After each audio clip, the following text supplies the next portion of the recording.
So, what to do, everybody? It's your boy Big Bird. You're tuning in to Fourth and Goal right now. Today I have a special one. Today I'll be talking about if you ever played Madden 12. He was the cover of Madden 12. If you ever played Madden 12, big 1 year wonder. Even though I don't like talking about negative about people, but people will call him that. He had one great season with the Browns. Man, he was a dog. He was a dog for real. But man, I'm talking about Peyton Hillis, man. Let's get into it, man. So I don't have that much information on him. This is what I gathered on the internet, so bear with me. Peyton Derek Hillis was born January 21st, 1986 in Conway, Arkansas. He attended Conway High School in Conway, Arkansas, and he was a highly touted recruit. Hillis attended the University of Arkansas. After high school career that saw him ranked as the number 119th player in the country of 2004 recruiting class, Peyton chose to attend college at the University of Arkansas from 2004 to 2007. I think, if I'm not mistaken, Derek McFadden was there that year. And if you know Derek McFadden, man, dude was a legend at Arkansas during that time. And he carried the whole team on his back. But let's get into it. Major in sociology. He chose Arkansas over a number of other offers from schools such as Oklahoma, Nebraska, Alabama, Florida, Oklahoma State, Tennessee, and LSU. Gotta drink my ginger ale, get my voice right. As a true freshman, Hillis gained 240 rushing yards, 97 yards of receiving, and scored 8 touchdowns, ranking 4th in the SEC in total touchdowns. At the time in Georgia, Thomas Brown for most touchdowns scored by SEC freshmen that year. During his sophomore year, Hillis accounted for 94 all-purpose yards, including more than 200 in kickoff and punt return and 7 touchdowns, while also serving as a blocker for up and coming star running backs Derek McFadden and Felix Jones. I also forgot about Felix Jones. I'm gonna do a video on Felix Jones, even though shout out to my boy Flimlo Raps. He did a video on Felix Jones. Felix Jones was a dog. Can't talk much about him because we're talking about Peyton Hillis, but let's get into it. In his junior season, Hillis only appeared in 10 games due to a nagging injury. Although he did return late in the season to help Arkansas win the 2006 SEC Western Division Championship, their team finished 10-4 after losing to Wisconsin in the 2007 Capital One Bowl. The biggest victory of the season came on November 11th with ESPN College Game Day in attendance. Arkansas defeated number 13 Tennessee in Fayetteville, 31-14. Shout out to them boys, man. His senior season in 2007 saw Hillis finish over 800 yards of total offense and scored 7 total touchdowns. Although this team did not meet preseason expectations, finishing 8-4 after losing to Missouri in the 2008 Cotton Bowl, Hillis did help Arkansas upset number 1 LSU in Baton Rouge in triple overtime, 50-48. Hillis had 11 carries, 89 rushing yards, and 2 touchdowns, as well as 5 receptions for 62 receiving yards and 2 more touchdowns.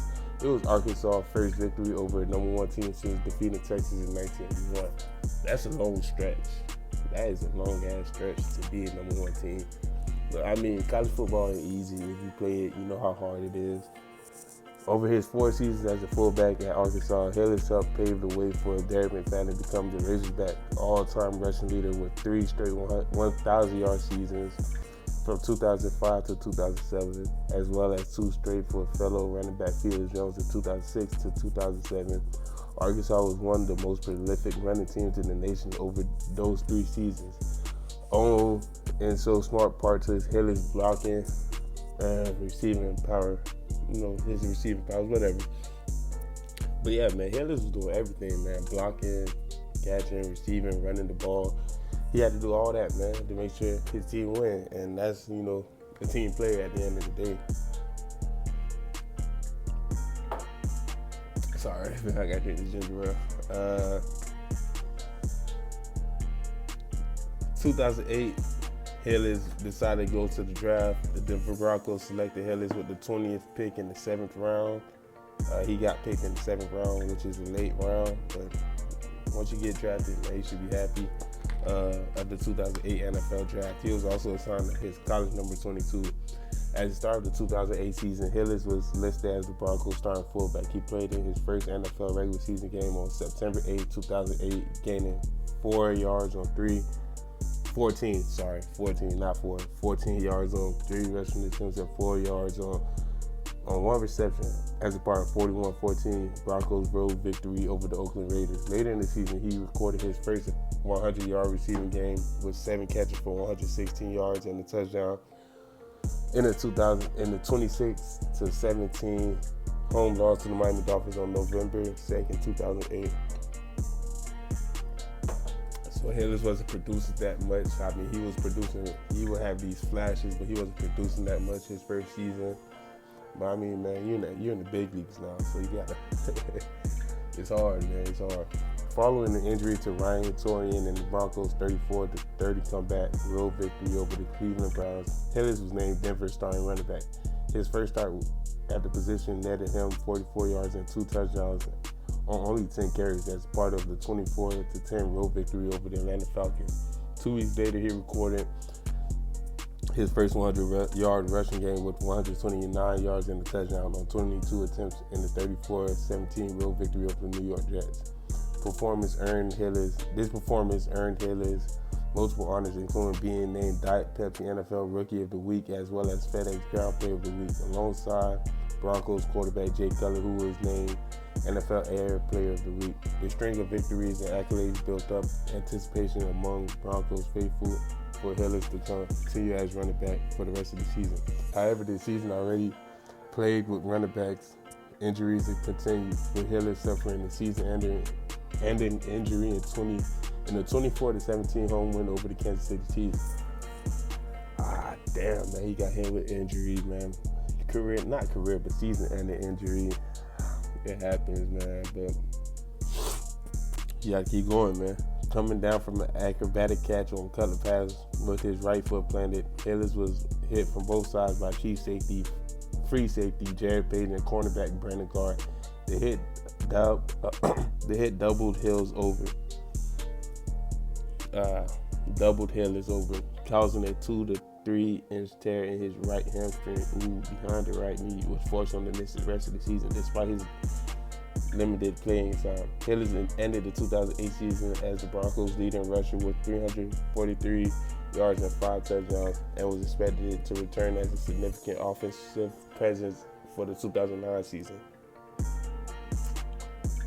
With the loss of Hillis, depth at the running back position was practically nil. It was small, and the Broncos failed an 8-8 season and failed to make the playoffs due to the lack of postseason berths in recent years. Broncos coach Mike Shanahan was fired during the offseason and replaced with Josh McDaniels. McDaniels' first order of business was to recruit new talent to fit his playing scheme, which involved adding depth to the running back position with first-round draft pick Sean Marino. That's a dog too. He went to Georgia. Shout out to Sean Marino.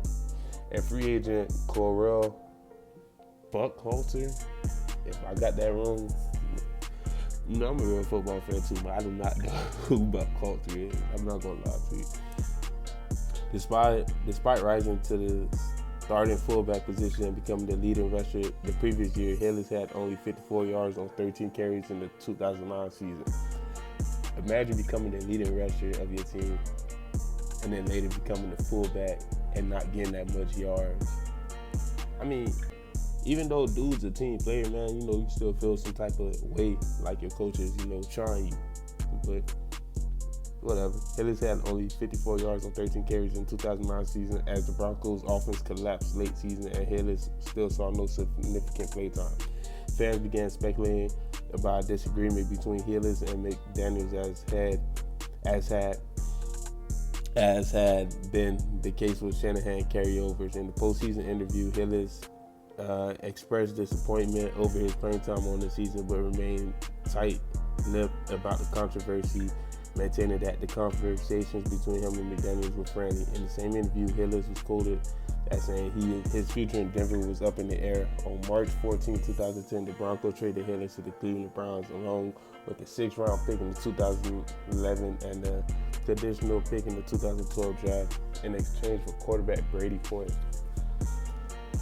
Hindsight looking at, man, the Browns won the trade.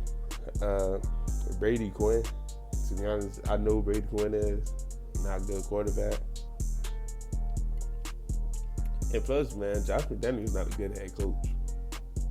If you look at his record as a head coach, man, he's not winning. I don't know how he keep getting head coaching jobs. You know, he just had a head coaching stint with the Raiders. It's not the players, it's that man, bro. I'm not gonna lie to you.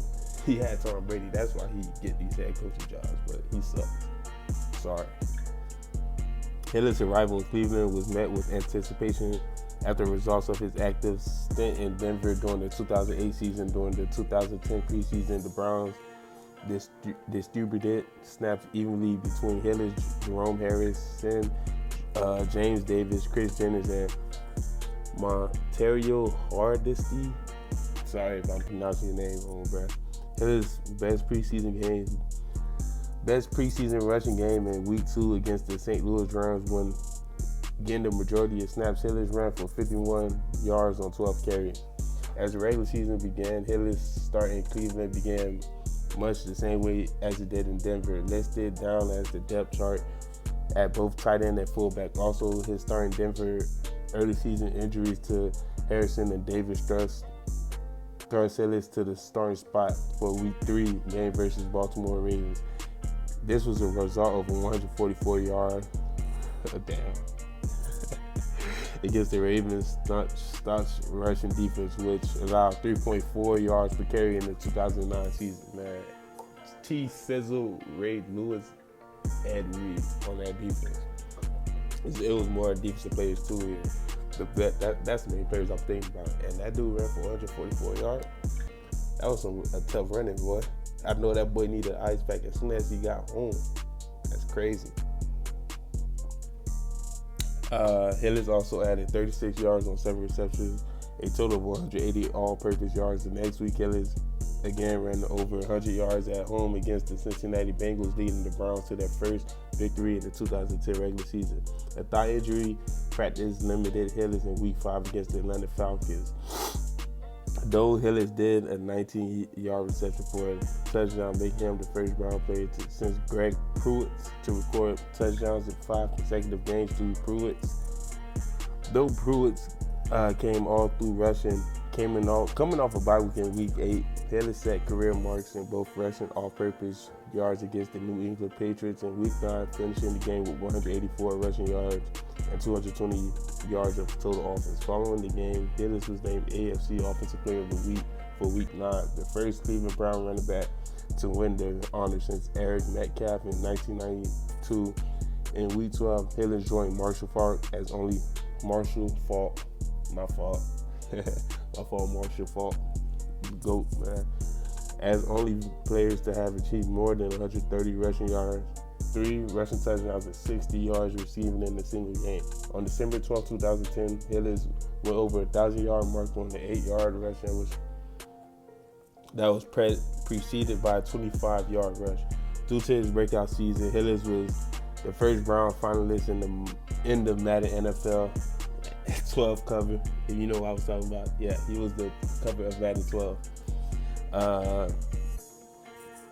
The cover vote after upsetting Ray Rice, Matt Ryan, and Super Bowl MVP Aaron Rodgers. He advanced to the finals where he faced off against Michael Vick. Michael Vick had also been on the cover again. That's dope. On April 27, 2011. I'm sorry. Hillis was announced as the cover athlete for the game, beating out Vick with 66% of the vote. Hillis had a difficult 2011 to 2012 season that led him to be associated with Madden curse. I'm probably making a video on that too, but if you know the Madden curse, you know the Madden curse, man.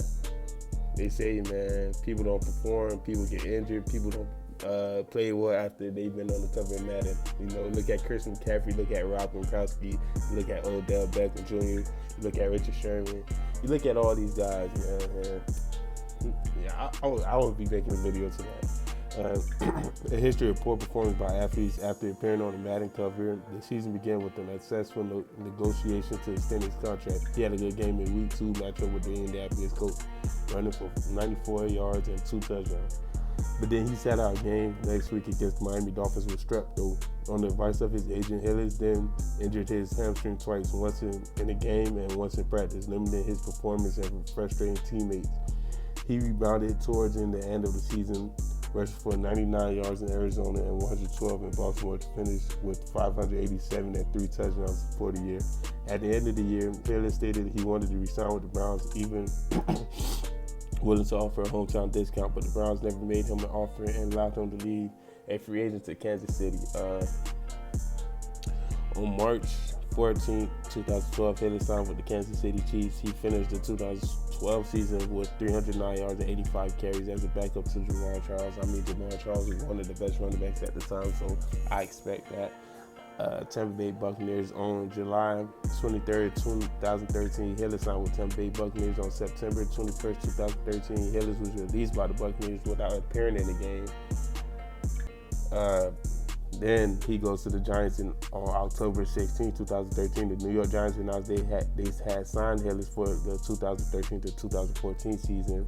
On March 11, 2014, the Giants gave Hillis a $1.8 million contract extension for 2 more years before the start of the 2014 season. Hillis agreed to change his number from 44 to 33 so that rookie Andre Williams could wear the number that he wore in college. Hillis also wore number 33 while in training camp with the Buccaneers.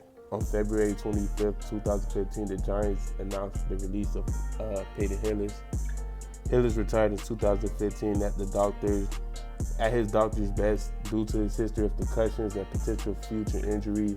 Hillis also claimed in an interview, "As far as NFL football goes, my heart just don't got it no more." So yeah, it went bad from Peyton Hillis. Shout out Peyton Hillis, man. He's still a little Madden legend, man. If you play Madden 12, man, you know how hard it was running with that dude, man. And he was unstoppable. But in personal life, in 2021, Hillis made an acting debut in the horror movie The Hunting, directed by Mark Andrew Hammer. Hillis received the top billing for his film for his role. Set photos indicated he portrayed a werewolf. In January 2023, Hillis was reported in a critical condition after getting injured while saving his young son from drowning. He was released from the hospital for almost 3 weeks. After almost 3 weeks, in February 2023, Hillis said that he expects to make a full recovery. Shout out Peyton Hillis, like I said, man. Had to hate you go through that, man. Man, you had to save your son's life, man. Appreciate that, man. You are a hero, man. You are a legend. Don't let nobody tell you that, man. I don't care what they say. You could probably be a 1-year wonder, man. But that 1 year, man, you made a lot. You did a lot. You did a lot, and people can't. A lot of things that people can't do. So, keep being who you are, man. I hope you're doing great in life, man. And yeah, man, it's your boy Big Bird. You tune in to Fork and Go. Peace. Yeah.